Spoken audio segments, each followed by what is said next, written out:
So welcome to New Freedom, welcome to Position of Neutrality. Do we have anyone in the room for the first time tonight? Oh wow, a bunch of you. Great, that's cool. So thank you for being here, and let us warn you in advance that you're liable to perceive us just a little different than other meetings of other fellowships you may have attended, and the primary reason that's liable to happen is we intend for you to have a different experience here. So what we do here, we've been doing for lots of years. We take a look at the suggested instruction for a step or so a week directly out of this book, and we use this book in 12-step recovery. Why? It works. The process described by the authors of this book has been proven to work for addicts of the hopeless variety, addicts to alcohol and other substances. Yes? So what I attempt to do is I try and show you how I find my experience in the book and encourage you to have your experience with the book. And if we both do our job, we'll share a spiritual experience in this room tonight. Fair enough? How many of you have been here before and can witness that happen? So good deal. So for those of you online, you can't see, but they raise their hand signifying when we speak of a spiritual experience in 12-step recovery, we're talking about a sensory experience. You'll feel it. And when you do, I'll know, and I'll call it to your attention, because we would teach you to talk to you about the power we call God without giving you a demonstration of the power. Fair enough? Two other things. How many of you are members in here tonight? Oh, good. A bunch of you. Thank you. Thank you all for coming. How many of you are Green Lanyards, alumni volunteers? Thank you for coming back to support. Appreciate you guys. Anthony, I know you're going to be a Green Lanyard soon enough. It's a matter of just making the time. So thanks for coming back. We appreciate it. For those of you who are here now programming, make sure the other people that you're programming with know that at this event and on Saturday, the Recovery Church event, your families can join you, regardless of how long you've been here. So that way they can at least see you and the efforts you're making to have a little bit better start in your reentry. Chaplain Lee does a real good service on Saturday night. Some of you have come, but he knows how to meet people where they are. And we do this recovery thing we've been doing for a long time, and we try and focus on the program rather than a specific fellowship, the manner of living suggested by the first 100. Yeah? So we're going to get jumping right along. Tonight we're in step 1. So I'm going to apologize in advance for whatever experience you might have.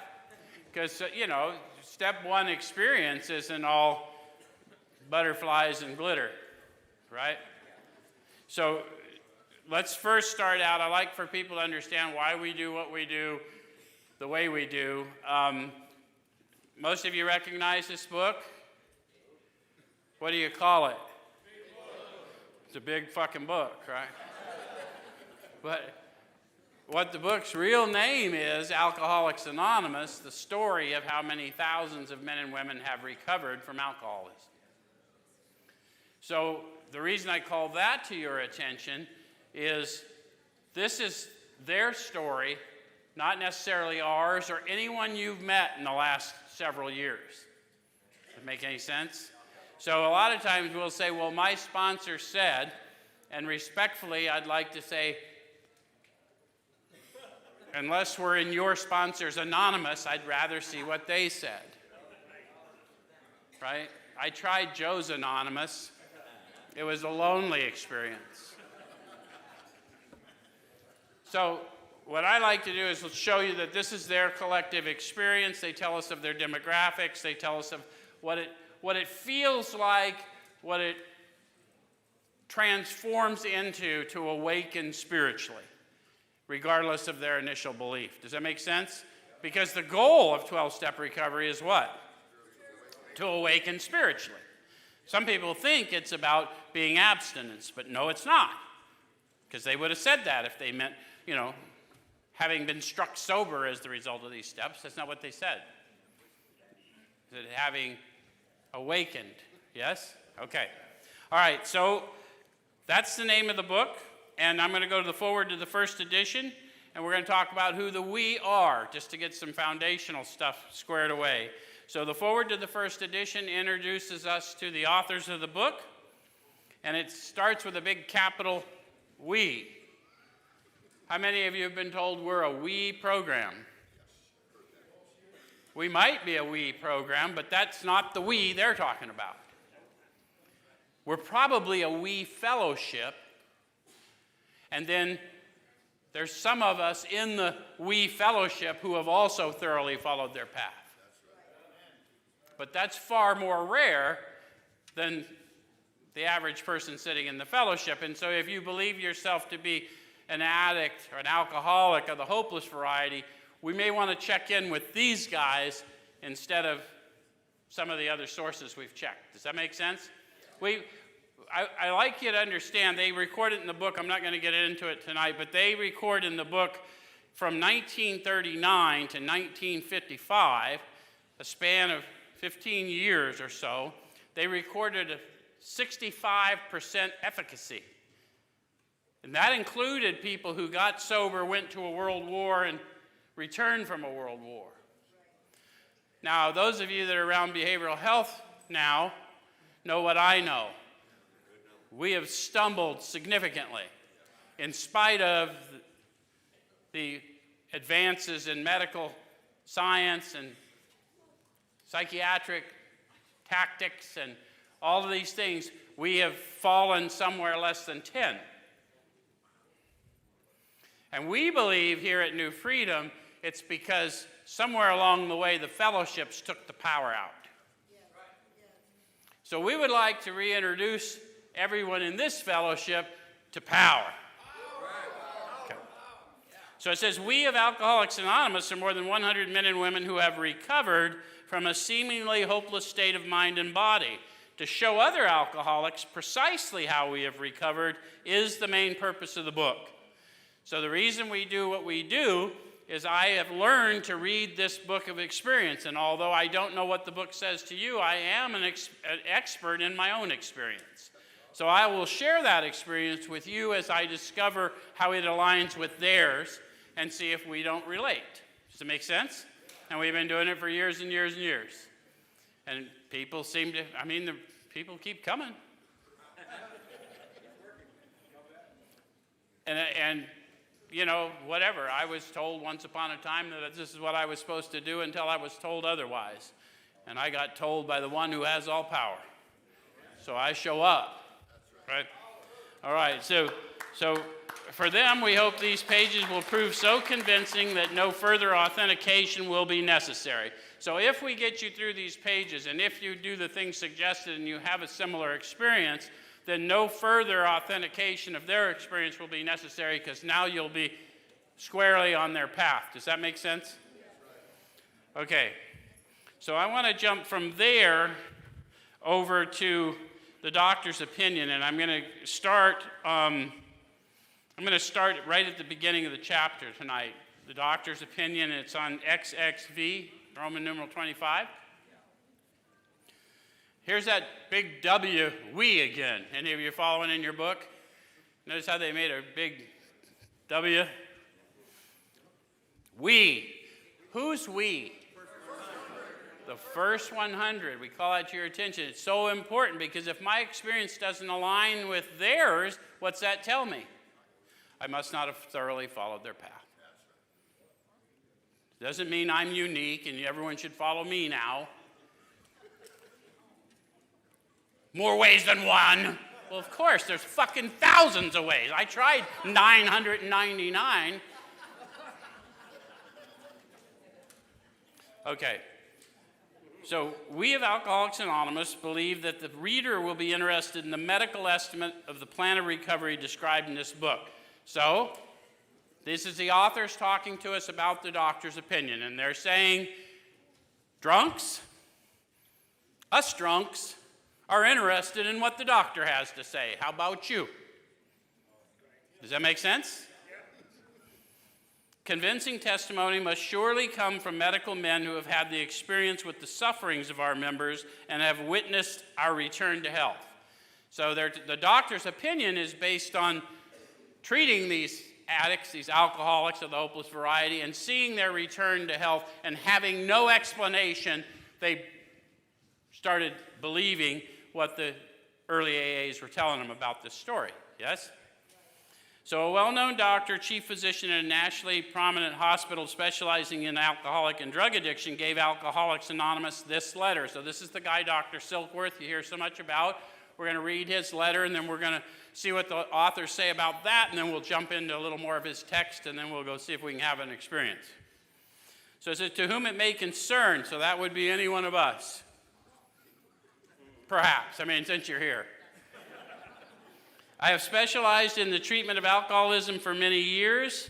In late 1934, I attended a patient who, though he had been a competent businessman of good earning capacity, was an alcoholic of a type I had come to regard as hopeless. In the course of his third treatment, he acquired certain ideas concerning a possible means of recovery.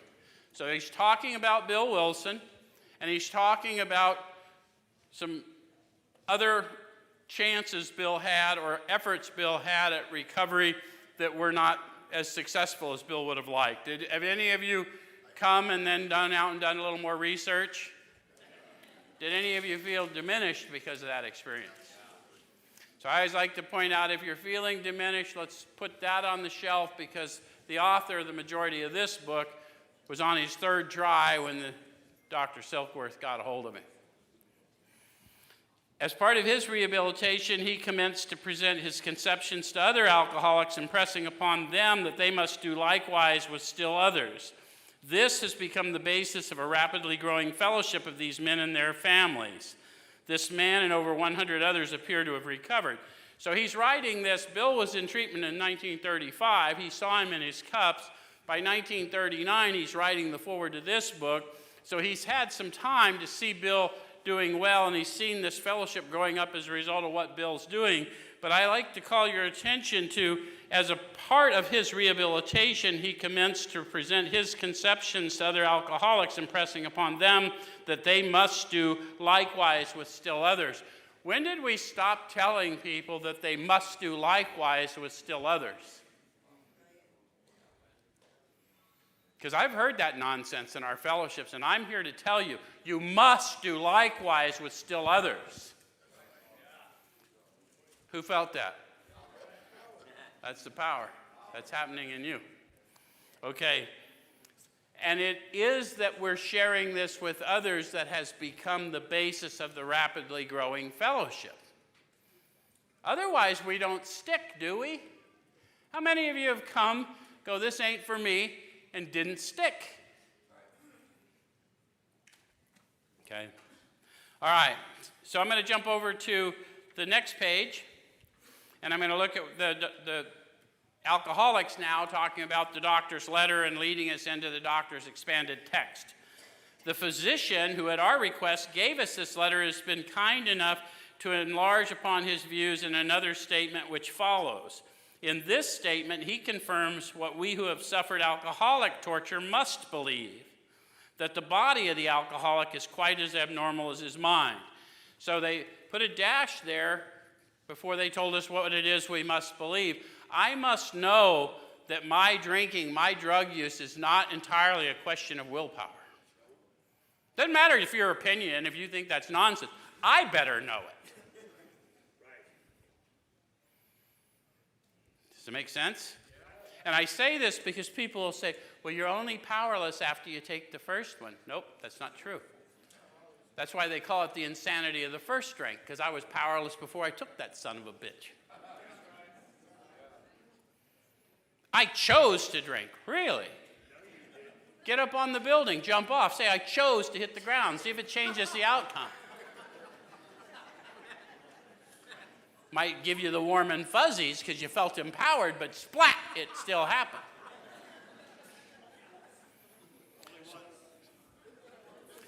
It depends. Some of us bounce. But I used to jump out of buildings. Where's Kevin? I used to jump out of buildings, didn't I, Kevin? No more than once a week, but it did not satisfy us to be told that we could not control our drinking just because we were maladjusted to life, that we were in full flight from reality or were outright mental defectives. Did it satisfy you to be told those things? How many of you did get told those things? How many of you would have to admit that there were certain times that they were probably somewhat accurate? Okay. So these things were true to some extent. In fact, to a considerable extent with some of us. But we're sure that our bodies were sickened as well. In our belief, any picture of the alcoholic which leaves out this physical factor is incomplete. So I'm going to jump from this right now, but I'm going to talk about how many of you have come into the rooms and heard people tell the little silly jokes about doctor's opinion that this is a manifestation of an allergy. Any of you? I drink and I break out in handcuffs. Right? We've all heard it. Okay, but that's the one thing I must believe. I must understand that this manifestation, this allergy applies to me because that's the one symptom I have in common with every other addict of the hopeless variety.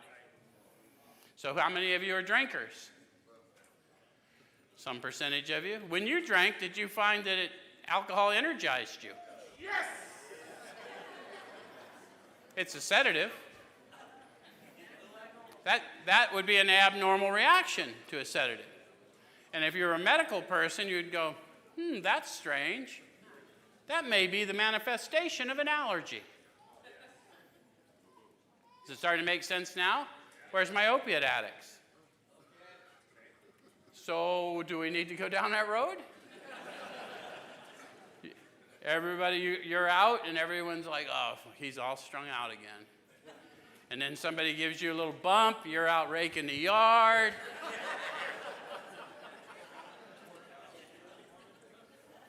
Where's my meth addicts? Okay, keep your clothes on. You gotta watch that crowd. Sean, they'll be naked in a minute. How many of you guys that are the meth addicts have noticed when you hit that shit, you slam it and nod out? Just like a real bummer for a heroin guy, right? Missed the whole buzz. So those are all abnormal reactions to that stimulant or sedative, depending on, and some of us have abnormal reactions to numerous things. So I'm going to jump down to the bottom of XXVII, and it says, of course an alcoholic ought to be freed from his physical craving for liquor. So the manifestation that's really hard for us to get our head around, the fact that I'm energized by a sedative, looks to someone watching me like a craving beyond my mental control. Any of you experience that? Like set limits for yourself, how much you were going to do, and then broke your own limits? How many of you really meant it when you set the limit? And then it goes on to say drinks which they see others taking with impunity. How many of you hung out with people who seemingly drank or used like you, but they didn't have the catastrophic consequences you had? So we're watching it, and it looks the same, but it obviously doesn't feel the same. You know why I don't want their opinion? Because they go home and I go live under a bush. That's why I don't want their opinion. I need to know these guys. After they've succumbed to the desire again, as so many do, and the phenomenon of craving develops, they pass through the well-known stages of a spree, emerging remorseful, with a firm resolution not to drink again. How many times have you done that? More than once? More than 10? More than 100? This is repeated over and over. And unless this person can experience an entire psychic change, there's very little hope of his recovery. So they're trying to dish it to us straight from the doctor's opinion based on his observations. Does that make sense? Okay, I'm going to jump over because I always like to tell this story from Bill's perspective because we hear a lot of stuff. A lot of us have been to a therapy session or two, and Bill just tells it like it is to be an addict of the hopeless variety, an alcoholic addict, right? I mean, an addict to alcohol and other things as you see the story come out. So I'm going to be on page 5 of Bill's story. And we're going to start right at the top of the page. Bill starts describing his experience as it's getting less fun. Any of you remember in your addiction when it started to get less fun? So for Bill, it was liquor ceased to be a luxury. It became a necessity. How many of you had that going on, but you thought it was a secret? We do that to ourselves, don't we? So he's describing what it is for him. Bathtub gin, 2 bottles a day, and often 3 got to be routine. Sometimes a small deal would net a few $100s, and I'd pay my bills at the bars and delicatessens. This went on endlessly, and I began to waken very early in the morning shaking violently. How many of you, as your drinking progressed, if you're drinkers, started waking up with the shakes? How many of you cured the shakes with just a little bit more stuff? So he's going to describe that. A tumbler full of gin followed by a half dozen bottles of beer would be required if I were to eat any breakfast. Nevertheless, I still thought I could control the situation. Now think about that thinking and see if you relate to him. He drinks until he's got tabs at every bar and delicatessen in New York, which is probably a few. And then he makes some deal, stays sober long enough, or maybe at least moderately sober long enough to make a deal, and he runs around to pay all his debt so he can get on the hook again. And then he has to drink in the morning just to get anything on his stomach so he can stabilize, but I got this shit. Better living through chemistry. Any of you relate? And there were periods of sobriety which renewed my wife's hope. Any of you take someone along with you on the journey, or maybe multiple somebodies? And so we would figure out a way to not disappoint for a little while. Okay? So it says, gradually things got worse. The house was taken over by the mortgage holder. My mother-in-law died. My wife and father-in-law became ill. Then I got a promising business opportunity. Stocks were at a low point of 1932, and I had somehow formed a group to buy. I was to share generously in the profits. Then I went on a prodigious bender, and that chance vanished. How many of you had kind of pissed it all away, things had gotten really bad, and then you finally got a break, but you didn't show up for the break because the celebration of the break.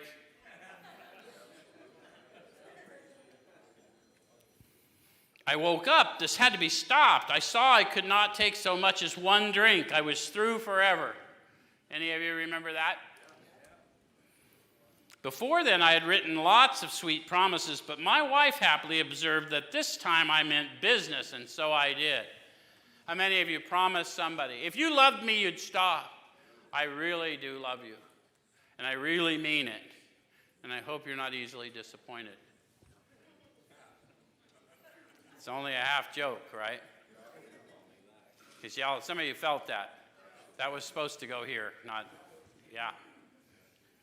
Shortly afterward, I came home drunk.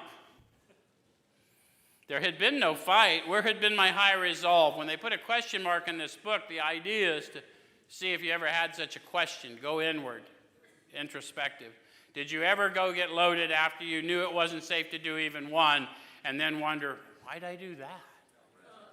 What was your response to it? Might as well get busy now, huh? Okay. I simply didn't know. It hadn't even come to mind. Someone had pushed a drink my way and I had taken it. Was I crazy? Did you ever think to yourself, am I completely nuts? How many of you wanted people to believe you were nuts? How many of you, where's my people that were homeless? We acted nuts to keep people the fuck away from us, right? And then pretty soon it wasn't an act. Oh, apparently we hit a nerve, huh? I began to wonder, for such an appalling lack of perspective seemed near being just that. Renewing my resolve, I tried again. Some time passed and confidence began to be replaced by cocksureness. How many of you have had that experience? Those are not words we use every day, but the experience of grace is confused with the illusion of control. And then all of a sudden that obsession's on me again, and what I thought impossible certainly just happened, right?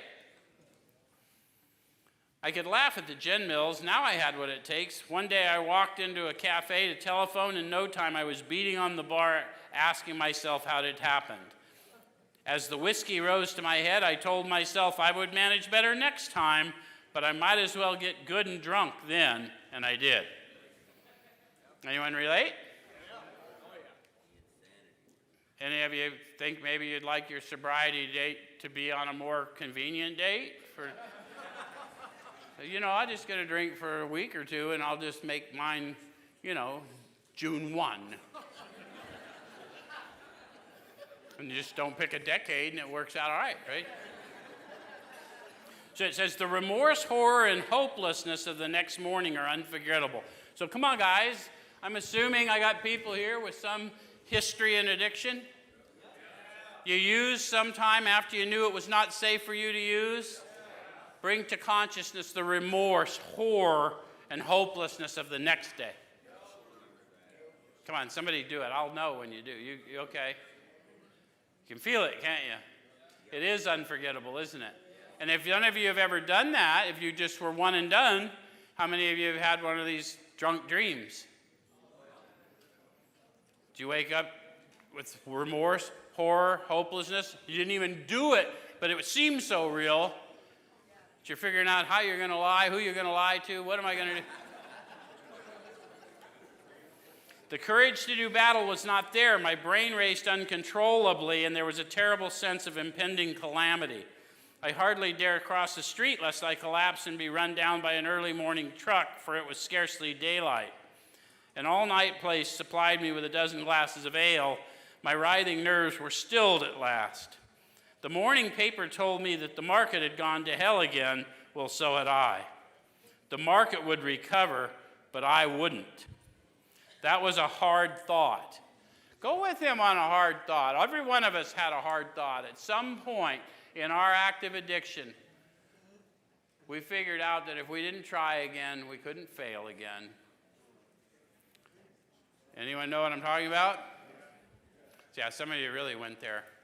Thanks for doing it, and sorry we did it. But that's the experience of powerlessness and unmanageability that we're talking about, not a concept. Okay? So, should I kill myself? Any of you? No, not now. Then a mental fog settled down. Gin would fix that. So 2 bottles and oblivion. Any of you relate to that? Feeling really morose, really bad, and then take a few drinks and we'll just kill it. We'll work on this tomorrow. Okay. So the mind and body are marvelous mechanisms, for mine endured this agony 2 more years. Sometimes I stole from my wife's slender purse when the morning terror and madness were on me. Any of you do that? Absolutely. Wife, husband, whoever. How many of you can relate to stealing from the slender purse? No earthly explanation other than you stole it, and you would deny it to the end.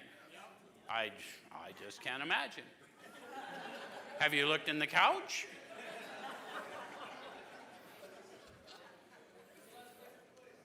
Again, I swayed dizzily before an open window or the medicine cabinet where there was poison, cursing myself for a weakling. There were flights from the city to country and back as my wife and I sought escape. And then came the night when the physical and mental torture was so hellish, I feared I would burst through my window sash and all. Any of you get to drink to delirium tremens? Any of you drink to meth psychosis? Whether you drank it or not is entirely irrelevant. Any of you know what I'm talking about? When he's talking about the madness on you, somehow I managed to drag my mattress to a lower floor lest I suddenly leap. The doctor came with a heavy sedative. Next day found me drinking both gin and sedative. Any of you do that? Solved your alcohol problem with a little Valium? Oh, I didn't have a drinking problem. I had a Valium deficiency. Now with just a little gin, it's better. This combination soon landed me on the rocks. Any of you get there? How many of you started doing pain meds, showing up in the ER? There we have it. Okay. People feared for my sanity, and so did I. I could eat little or nothing when drinking, and I was 40 pounds underweight. My brother-in-law is a physician, and through his kindness and that of my mother, I was placed in a nationally known hospital for the mental and physical rehabilitation of alcoholics. Under the so-called belladonna treatment, my brain cleared. Hydrotherapy and mild exercise helped much. Best of all, I met a kind doctor who explained that though certainly selfish and foolish, I'd been seriously ill bodily and mentally. So this is his third treatment that he's talking about. Oh, this is treatment 1? Okay, thank you, Sean. So he's talking, the doctor is now introducing him to the idea that he didn't drink the way he was because of his failed character. He drank the way he was because he was alcoholic. And those of you that come from some spiritual traditions, we don't sin because we're sinners. We sin because we were born into sin. So if you don't know that you're worthy of a redemption, regardless of what spirit's got you, something about it, we just don't seek the healer. Make sense? Some of you are feeling what I'm telling you. Okay. So it relieved me somewhat to learn that in alcoholics, the will is amazingly weakened when it comes to combating liquor, though it often remains strong in other respects. How many of you could go out and do things, get a hustle on, get all hooked up, but could still tear it all down? Okay. My incredible behavior in the face of a desperate desire to stop was explained. Understanding myself now, I fared forth in high hope. So how many of you got a better understanding of yourself and fared forth in high hope? How many of you found that self-understanding lacked power? For 3 or 4 months, the goose hung high. I went to town regularly and even made a little money. Surely this was the answer, self-knowledge. And that's a common thing that happens to us that go to treatment over and over again, because we work on the obsession. We don't ever talk about the allergy, and we don't talk about my necessity for a redemption because I'm in the grip of this illness even when I'm not using. But it was not, for the frightful day came when I drank once more. The curve of my declining moral and bodily health fell off like a ski jump. Any of you notice that when you went out on a run again, the next time it didn't take near as long to go quite as far? I returned to the hospital. This was the finish, the curtain, it seemed to me. My weary and despairing wife was informed that it would all end with heart failure during delirium tremens, or I would develop a wet brain perhaps within a year. She would soon have to give me over to the undertaker or the asylum. Now, he's going to tell you a little secret about self-honesty that most of us know, but we don't know everyone else knows. Are you with me? She would soon have to give me over to the undertaker or the asylum. They did not need to tell me. I knew. How many of you can go there with him? Your opinion about my declining health has no weight. But my absolute knowledge of my certain death, a lot of weight. Does it make sense what they're talking about? Okay. So I knew, and I almost welcomed the idea. Yeah, don't tell me what's going to happen, tell me when. It was a devastating blow to my pride. I, who had thought so well of myself and my abilities, of my capacity to surmount obstacles, was cornered at last. So Bill's a war hero. He's an analyst of stocks. He's raised lots of money for lots of people. He's done lots of really grand things in a grand way, and now he's getting ready to die on the streets a hopeless alcoholic. Now I was to plunge into the dark, joining that endless procession of sots who had gone on before. I thought of my poor wife. There had been much happiness after all. What would I not give to make amends? But that was over now. Any of you ever have that passing thing? I would sure like to be better father, better son, better parent, better whatever, employee, but that's over now. That's where he was at. So he says, I wanted to see if you're there so you can go with him because he's going to give us another experience. No words can tell of the loneliness and despair I found in that bitter morass of self-pity. Saturate now. No words.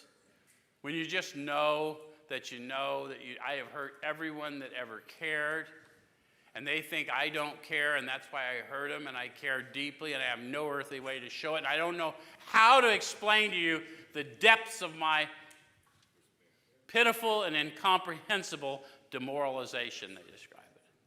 Make sense? Quicksand stretched around me in all directions. I had met my match. I'd been overwhelmed. Alcohol was my master. So when he admits to powerlessness, he's ceding the fact that he cannot overcome this spirit that has him. Trembling, I stepped from the hospital a broken man. Fear sobered me for a bit. How many of you have been sobered by fear for a bit? Then came the insidious insanity of that first drink, and on Armistice Day 1934, I was off again. Everyone became resigned to the certainty that I would have to be shut up somewhere or would stumble along to a miserable end. How dark it is before the dawn. He's got an exclamation mark there. So he wants to emphasize to us, I really was as beat as I could be beat. I thought I'd been beat before, but this time I was really beat. And it was at that time frame that he starts to have a different experience. In reality, that was to be the beginning of my last debauch. I was soon to be catapulted into what I like to call the fourth dimension of existence. I was to know happiness, peace, and usefulness in a way of life that is incredibly more wonderful as time passes. So what Bill refers to as a fourth dimension of existence is to know happiness, peace, and usefulness in a way of life that's better than I could have imagined. So he's promising at the end of my disease progression, this progressive illness that took me clear to the streets and to all the depraved states, there is a place on the other side of that, if I will receive it, of a progressive recovery, where I'll know peace and happiness and usefulness. How many of you have had that experience here? See, that's a much better thing to raise your hand for than time and recovery. If you know happiness, peace, and usefulness, I don't give a shit how long you've been here. Good for you. Share it.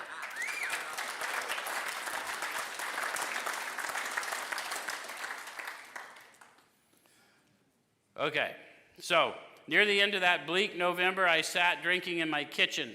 With a certain satisfaction, I reflected that there was enough gin concealed about the house to carry me through that night and the next day. Okay, where's my drinkers? Okay, you guys might not know this, but us drinkers are hiders. Any of you ever know a drinker that was a hider? Meth addicts are hiders too. You guys are.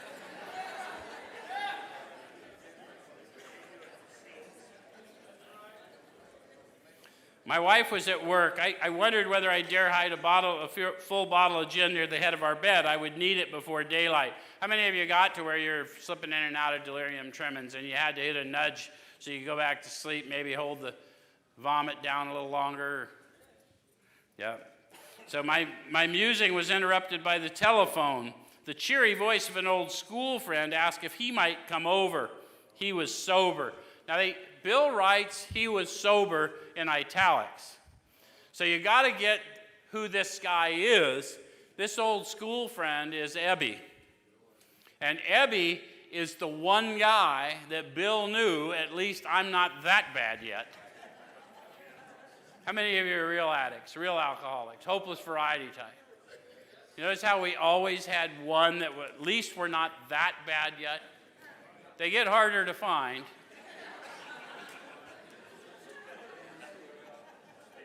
Sometimes they die, we have to replace them.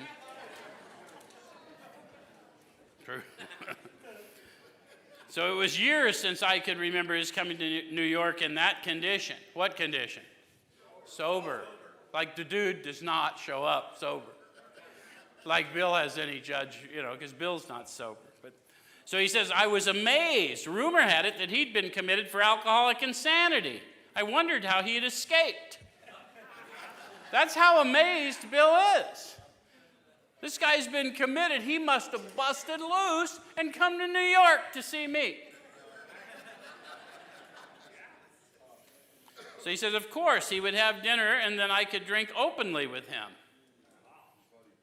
That's what he's thinking, right? Because nobody's really sober. How many of you remember that when you're new in recovery and these people are standing there polishing digits, multiple decades, and you're like, I ain't buying that shit for nothing. Unmindful of his welfare, I thought only of recapturing the spirit of other days. There was that time we had chartered an airplane to complete a jag. His coming was an oasis in this dreary desert of futility. The very thing, an oasis. Drinkers are like that. So think of the images Bill's trying to conjure there. What is an oasis? Yeah, it might be a source of water in the middle of a very arid place. It also might be a mirage.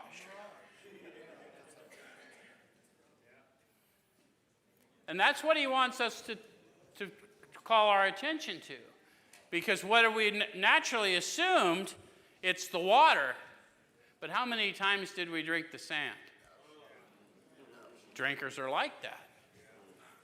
He does it, it's masterful with the wording, but if we don't take the time to, because some of you got a little God shot there.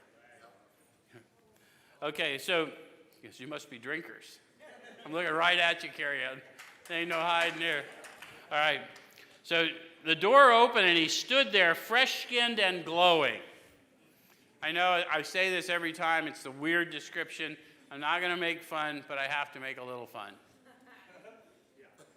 Something has to be really weird for you to describe your old drinking buddy as fresh-skinned and glowing.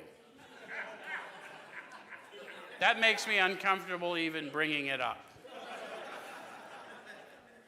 So there's something going on, is the point. There's something about his eyes. He was inexplicably different. He's so transfixed by Ebby's, just the fact that he's there in his comportment, right? Presence, as Sean says. There's something different in this experience than I've encountered before. And he says, what had happened?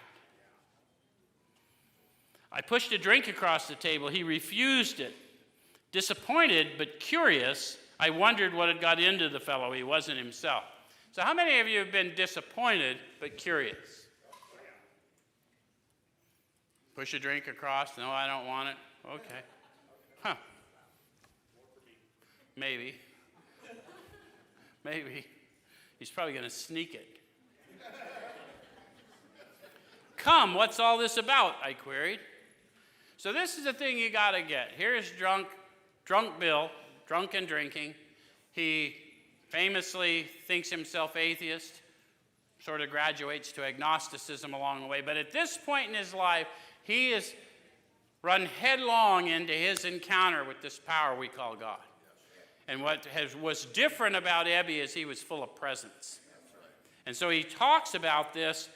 And when he asked the question, anyone who's spirit-filled, once we're asked the question, it's not a choice, we are obligated to give the answer.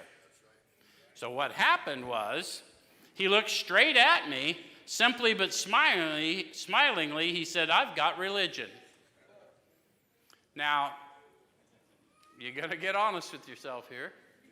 If you're sitting there drunk and drinking, and you're hoping cat's coming by so we can twist off, and something's a little different with him, and you ask what's different, and he says, I've got religion, regardless of your views, the fun meter goes, this is going to suck, right? This is going to be a sermon from hell. So we all can relate, right? He says, I was aghast, so that was it. Last summer, an alcoholic crackpot. Now I suspected a little cracked about religion. He had that starry-eyed look. Yes, the old boy was on fire, all right, but bless his heart, let him rant. Besides, my gin would last longer than his preaching. So have you ever had that idea of somebody who came to help and you assumed you knew that what they were offering for help, and many times you were right? But remember, he was inexplicably different in appearance and comportment. And look at what happens. But he did no ranting. That was almost disturbing. Did you feel it? In a matter-of-fact way, he told how two men had appeared in court persuading the judge to suspend his commitment. They had told of a simple religious idea and a practical program of action. That was 2 months ago, and the result was self-evident. It worked. Ebby showed Bill the power of testimony, and he gave credit to this power he calls God of these two men he did not know who came to his commitment hearing, took responsibility for him, good Samaritans you might call them if you were looking at another book. And they told him of a simple religious idea: God dwells in you. And a practical program of action that will prove that fact to you through you. See why we need to talk to people about a power and then a manner of living that reveals that power to us and through us? Because we cheat them to talk to them about the power we call God without giving a demonstration, and it is a tangible demonstration. I feel many of you in this room feeling your spirit move tonight. That's happening in you. That's a fact.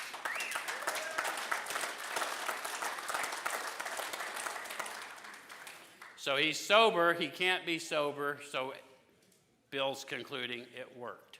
Does it make sense? So he had come to pass his experience along to me if I cared to have it. Notice what Bill said he did. What experience?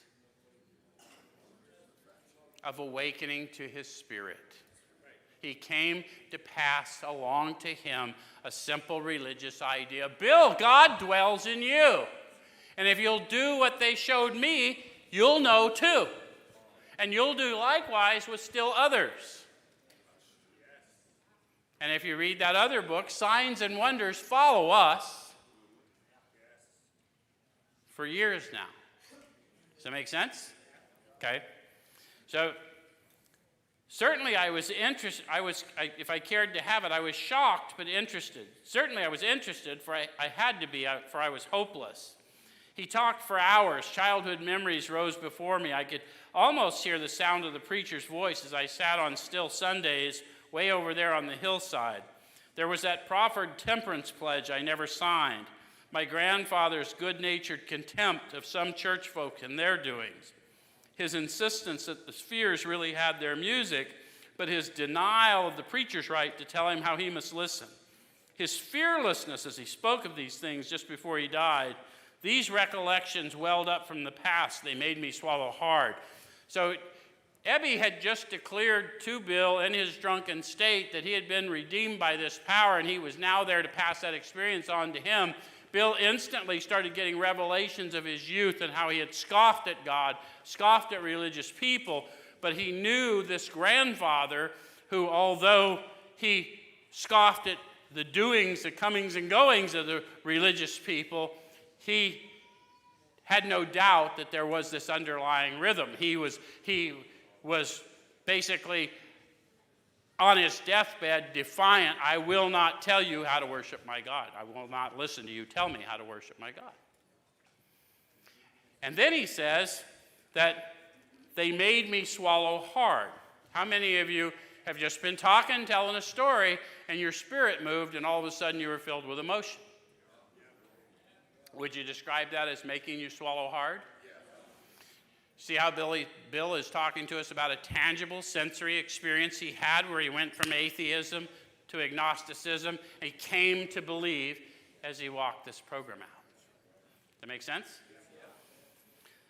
So it said that wartime day in the old Winchester Cathedral came back again. So he is getting ready to go to war. He stopped in the churchyard in England on his way overseas, and he's looking at a gravestone, and it's an old soldier who had survived war and then drank himself to death. And so now Bill's in New York, and he's an old soldier who survived war, and now he's drinking himself to death. So he starts to talk about the significance of that revelation. God was with me then. God's with me now. Okay. So I had always believed in a power greater than myself. I had often pondered these things. I was not an atheist. Few people really are, for that means the blind faith in the strange proposition that this universe originated in a cipher and aimlessly rushes nowhere. My intellectual heroes, the chemists, the astronomers, even the evolutionists, suggested vast laws and forces at work. Despite contrary indications, I had little doubt that a mighty purpose and rhythm underlay all. How could there be so much precise and immutable law and no intelligence? So he's asking himself these questions. He's getting introspective about what he's having. He's having an experience. He's told this is an experience of the Spirit, and now he's questioning his own beliefs. See, eyesight without insight is spiritual blindness. At some point, you'll have to question your own limiting beliefs in order to get well. Does that make sense? So he says, I simply had to believe in a spirit of the universe who knew neither time nor limitation, but that was as far as I had gone. With the ministers in the world's religions, I parted right there. They talked of a God when they talked of a God personal to me who was love, superhuman strength, and direction, I became irritated, and my mind snapped shut against such a theory. How many of you can relate to him? Especially in light of the lives some of us have led, yes? But what does Bill come to believe? When we speak of God, we speak of power. Not a spirit of fear, but of power. Yeah? A sound mind. I'm going to jump from there to the middle of that page 11. He says, but my friend sat before me, and he made the point-blank declaration that God had done for him what he could not do for himself. And he knew that to be true because he knew Ebby's condition. Does that make sense? Someday in our fellowships, you'll meet that person who you know knows the depths that you know and yet has somehow been restored. And you'll ask. My guess is most of you already have because you're here. His human will had failed. Doctors had pronounced him incurable. Society was about to lock him up. Like myself, he'd admitted complete defeat. Then he had, in fact, been raised from the dead, suddenly taken from the scrap heap to a level of life better than the best he'd ever known. So that is Bill's description of being recovered. So you know there's been an argument in fellowships for years, or recovered or recovering and all. They say recovered many times in this book. They mean what they say what they mean. Alcoholism was not a diagnosis medically at the time, for one thing, so they weren't talking about a medical diagnosis. They're talking about a mining term, right? To take from what was thought waste and extract something infinitely valuable. He says taken from a scrap heap and raised to a level of life better than the best he'd ever known. That is what it is to be recovered. And for all of us, circumstantially, that means something different. But what I had thought was a wasted life has been put to purpose in this day. Does that make sense? That means I'm recovered. Does that make sense? Because I've been redeemed. Okay. All right, so I'm doing something crazy again. Okay, had this power originated in him? He's asking the question. Obviously it had not. There'd been no more power in him than there was in me at that minute, and this was none at all. So you get why we admit to powerlessness, but not subject to my drinking. I'm powerless to live without God's. Does that make sense? I don't know that in step one, but I'm learning that because I had a power within me that wanted me dead for sure all those years in addiction, and yet I still did not. That floored me. It began to look as though the religious people were right after all. Here was something at work in the human heart which had done the impossible. My ideas about miracles were drastically revised right then. Never mind the musty past. Here sat a miracle directly across the kitchen table. He shouted great tidings. So he knew Ebby's condition. Ebby told what had happened, the redemption he'd experienced, but he didn't just tell the story, he knew the story, because there it was, right in front of him. Right? I saw that my friend was much more than inwardly reorganized. He was on a different footing. His roots grasped a new soil. Despite the living example of my friend, there remained in me vestiges of my old prejudice. The word God still aroused a certain antipathy. When the thought was expressed that there might be a God personal to me, this feeling was intensified. I didn't like the idea. I'm going to jump from there to Ebby's suggestion. My friend suggested what then seemed a novel idea, why don't you choose your own conception of God? So I want to point out to you that he offered that to him to demonstrate that God meets you where you are. That was not the same as saying a God of my understanding. It's always a God as he understood him. He took an experience to him, not a concept. That's how I know. So we're going to meet you where you are. Whatever your belief, Bill, obviously you're doing better than you were a minute ago. That statement hit me hard. It melted the icy intellectual mountain in whose shadow I had lived and shivered many years. I stood in the sunlight at last. It was only a matter of being willing to believe in a power greater than myself. Nothing more was required of me to make my beginning. Start where you are, but don't stay stuck. If you've got limiting beliefs that have limited you all your life, then I would suggest to you, question your own thoughts. And sometimes that takes a power greater than ourselves. Okay, so, it says, thus I was convinced that God is concerned with us humans when we want him enough. At long last, I saw the miracle of Ebby sitting in front of him. I felt the revelation of all this stuff from childhood, and then I believed. And this is why I told you at the beginning we would teach you to talk to you about the power we call God without giving you a demonstration. We expect you to see the miracle, we expect you to feel the miracle, and then we expect you to know that you are the miracle.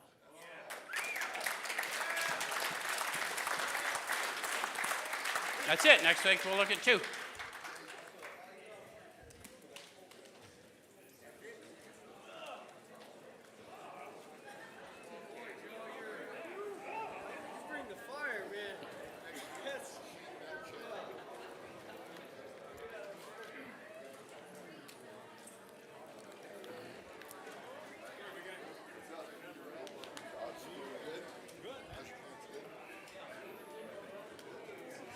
Everything good, man? Yes, sir. Couldn't be better, actually. Good. That's good to hear.